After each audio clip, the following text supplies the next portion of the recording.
The Okmulgee City Council meeting room was standing room only on Tuesday.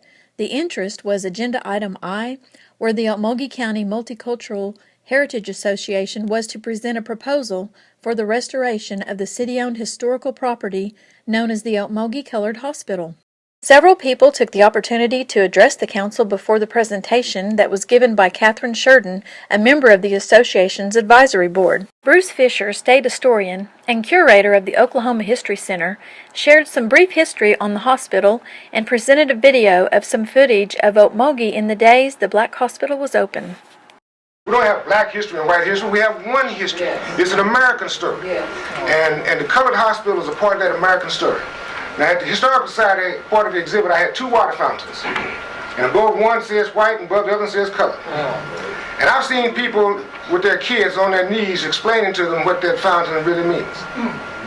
Black people tell me all the time, it's all right, but the colored fountain is way too clean. You need to make it a little dirtier than it is. I saw two kids in there playing one day, and they're trying to make water come out the fountains, which you won't do. Finally, one of them said, well, what color is the water supposed to be? They had no idea. They had no idea what the history was behind those water fountains. I think that while that's good to say we've come a long way, but we've got to tell the truth about our past. I've got a little video I want to show you here, and it's a DVD. Now, it shows what life was like in Okmulgee in 1925. There it is, 1925. Now, this video is very rare. It was shot by a minister from Muskogee, Oklahoma named Reverend S.S. Jones, Solomon Sir Jones. And he acquired a video camera of some type, a film projector, actual wind-up type. And he traveled all over Oklahoma between 1925 and 1932, shooting all aspects of the African-American life. The film basically was lost for about 60 years, and it was discovered about 10 years ago in a house. And we acquired an exact copy of it, over 6 hours of video footage. And what you're seeing here is just portions of it from the Okmulgee community. 150 years ago today, we were involved in the Civil War. But black people were not even considered to be humans. And look where we've come in just a short period of time, 80 years, and look at how we were looking. The buildings were buildings that we constructed. At the end of the Civil War, less than 2% of the African American population could read and write. But look at where they've come in just 80 years. Now, it might seem like a long time ago, but my grandfather, my mama's father, was born in 1877, only 12 years after slavery. By this time in Okmulgee, most of these people, the adults that you see, their parents and grandparents were slaves. And look at them now. There's a clip on there that showed the date, November the 21st, 1925. That's only 89 years, 2 days from now. And it was a meeting of the Okmulgee Colored Hospital Association. I don't think anybody's ever seen a picture of him before.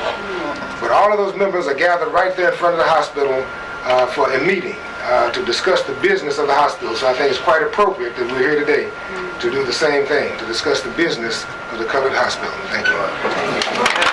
1920 is when the city first passed the bond issue that built Okmulgee's Colored Hospital. That was the same bond issue that funded the Okmulgee City Library. And as far as we know, it was the first time that a city had funded a black hospital in the state of Oklahoma. Now, Morton in Tulsa was funded with county funds, I believe. So Okmulgee was stepping up and doing something very different in 1920. So by 1922, the building was done. And the city said, okay, we built you a building. Now the African American community can get the stuff and you can run it yourself. So the black folks stepped up and they said, thank you very much. And they raised from within the African American community $25,000 in donations to complete it, to get the hospital beds and all the equipment necessary to make it a functioning hospital. They hired African American doctors and nurses, many of whom lived on site and trained other doctors and nurses. 1924, it formally opened. February 22, we found the old newspaper articles. And by the way, that's all on file now at the Okmulgee City Library in the genealogy section. 1957 is when it stopped operating, when Okmulgee added a new municipal hospital and had a ward in the basement for the black patients. The black hospital closed. So what's next? The groundwork is done. We've done our homework. The planning has been very thorough and very precise. We've had great guidance. Now it's time for the city of Okmulgee to support one of the most important historic tourism structures in Oklahoma. Where's the funding for the project? Well, we know the city received the $3.2 million from the sale of the Muskogee Creek Council House, and that money can legally be used for historically correct, or let's see, how's it stated? Historically, culturally significant, and publicly owned building. Guess what? It's the only one you have. Well, you've got the pavilion. The library, I understand from the National Register of Historic Places, is owned by the Library Association or something. And maybe that's changed over time. But nonetheless, this one fits the bill. You've got $3.2 million. It'd be wonderful if you could spend that on this wonderful building, but it's not necessary. It can be restored for much less than the full amount that's available. It is historically, culturally significant, publicly owned building. The city does and should retain ownership of the building.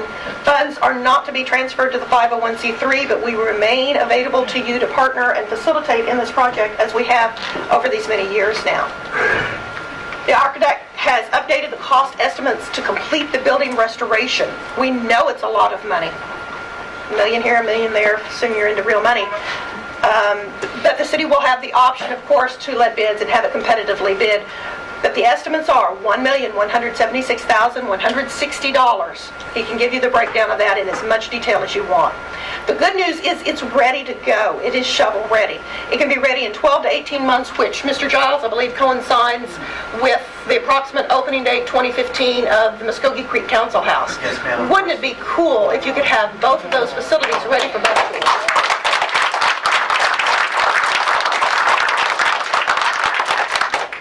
We're ready to begin. We remain available to partner with you. Together, we're transforming a symbol of segregation into a symbol of community spirit. With our experiences, what we've done in the past is we put out some amount of money for a match. In 1920, you guys were able to raise $25,000.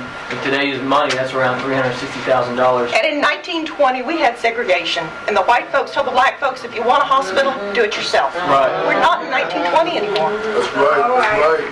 No, what I'm saying is I'm saying is, would we have the ability to raise the money? Please. I support this project. I support this project 100%. Would we have the ability to raise the money for? In 1920, $25,000 is worth $360,000 today. I'm saying is, and society was segregated at that time, so that the amount of money that we could raise now could be a lot more. It could be if the city would step up and show significant funding.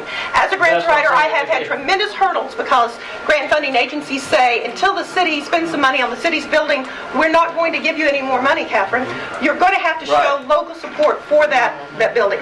I've had people tell me from this building that if the black folks want that done, the black folks need to raise the money. And that time is past. We have a new council now, and we have a new attitude. We agree. After the presentation and some discussion, the council decided to table the agenda item. Okay, the meeting with City Hall just ended, and we have Mr. Stacey Massey, who was born in the Black Hospital. What is your opinion about today's proceedings and how it turned out? It kind of turned out basically the way I figured it would. I didn't think a decision would be made immediately, but I think just keep chipping away at the wall and finally fall down and we'll get some action.